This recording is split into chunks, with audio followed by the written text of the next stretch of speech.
So when someone starts to develop and get to be aware of their money story, and they start to identify their story, is that true? Is that really true? And they go through these steps. Would you say that when they're clear on their money story, they then have a money personality or identity? I think it definitely is identity. Identity. Yeah. And we've all heard, one of my coaches, Ed Milet, talks about this a lot, right? The whole idea that, whatever our identity is around our wealth, our love, our relationships, it's like a thermostat, right? If this room is got a thermostat set at 80 and it gets hot, the cooling is going to kick in. It's going to cool us down. If it gets cool, the heater is going to kick in. It's going to heat it up. And everybody has an identity around money and especially worth. And, some people, it's fascinating to watch. They can just go look at their bank account. Usually it oscillates between the floor and the high, right? And some people, it's overdraft is cool. And it is like no problem. Yeah. Other people, if they don't have $5,000 in their bank account in savings, they freak out. So it's interesting from a working through the beliefs is trying to figure out, how do I make the old high the new low? How does someone break through then? You got to do the belief work. You have to understand what beliefs you have about breaking through. Because if the low happened, if you looked in your bank account or you stepped on a scale, you step on a scale and you thought it was going to read a number and it read 20 pounds heavier, you're going to make a completely different set of decisions that day, right? About what you have for breakfast. Right. Do you go to the gym? Well, of course you're going to the gym. You're like, what am I doing? 20 pounds heavier. I didn't know that was going to be there. So what happens is you need to trick yourself into making the old high the new low and act as if it was. The best way to fix your identity is get around other people. Yes. We know this. I mean, the environment, it doesn't matter how motivated or how much positive motivation you have about being warm. If you're sitting inside a commercial freezer, you're going to be cold. Eventually you're going to get cold. Yeah, you're going to be cold. So it's like, how about we move you out of the freezer into a warm room, and all of a sudden that warm room is your peer group, right? And I always say, if you're the big dog in your city, you might want to look around, right? If you're the smartest person on your street, find another street. Yes. So what would you say is the process then from shifting out of a belief system of scarcity or lack around money into abundance and prosperity? Would it be around the story first, then shifting your environment around people you're with so that your identity starts to shift? How do we shift our identity to become wealthier, minded, and wealthier materially? Yeah, it's a beautiful question. I love it because oftentimes I'll talk about the chocolate and the broccoli.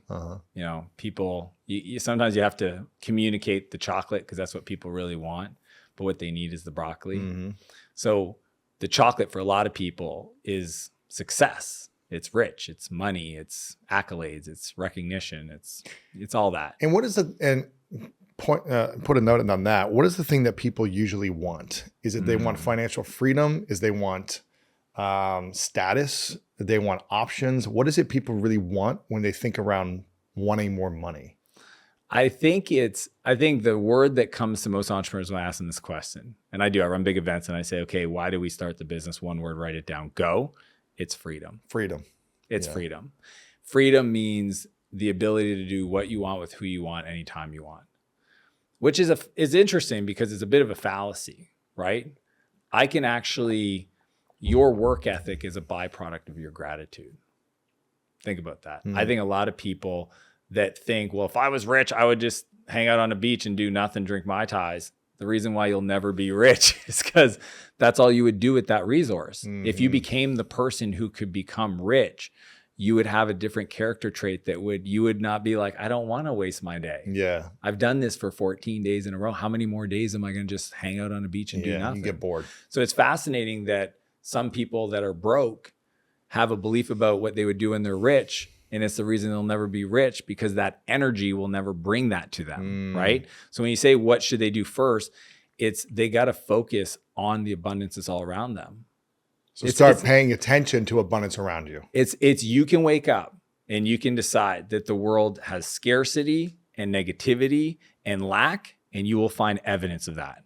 Or you wake up and you decide that the world is abundant and there's positivity and there is so much opportunity around me. And my job is to just keep my eyes open for the rest of the day and not let, because your frequency, your energy is what you frequently see. I want people to hear that. Your frequency, my energy is what I frequently see, you know? And I was excited. My boys came in here. I wanted them to meet you because you're one of those people where I'm like, Lewis is such a good and positive, like you need to feel that energy. So I'm never surprised when I meet somebody that's successful, that's positive, because of course they are, because look at the way they look at life.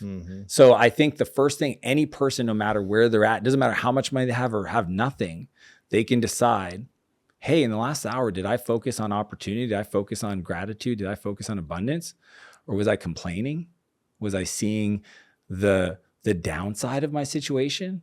Like, one question I ask myself a dozen times a day, Lewis, I've never told anybody this. Anytime I feel any lack, and it happens all the time, or frustration, you know, I meant to be somewhere on time, I'm running late, or, you know, my driver, something happened. I always go to this question: how can I appreciate even more God's grace and guidance in this moment? That's cool. Anytime. It's like a cleanser. I could be sitting here and I'd be like, oh man, I wish I would have had something to drink before I started or whatever. And I'd just be like, in my mind, I just ask myself, how can I appreciate even more God's grace and guidance in this moment? Wow. And immediately, see how it just changes the scanning of the world? Yeah. All of a sudden I'm like, oh, I'm warm. Yeah. That's cool. Or, hey, I'm here with my buddy. That's cool. I'm healthy. I'm healthy. Yeah. Oh my gosh, I'm breathing clean air. That's cool. I have resources. I have friends. I have rich relationships. I just got back from vacation. Like, there's, as soon as you, and that's why I think questions are probably one of the most powerful tools we have. Because if you ask a more powerful question, you'll live a more powerful life.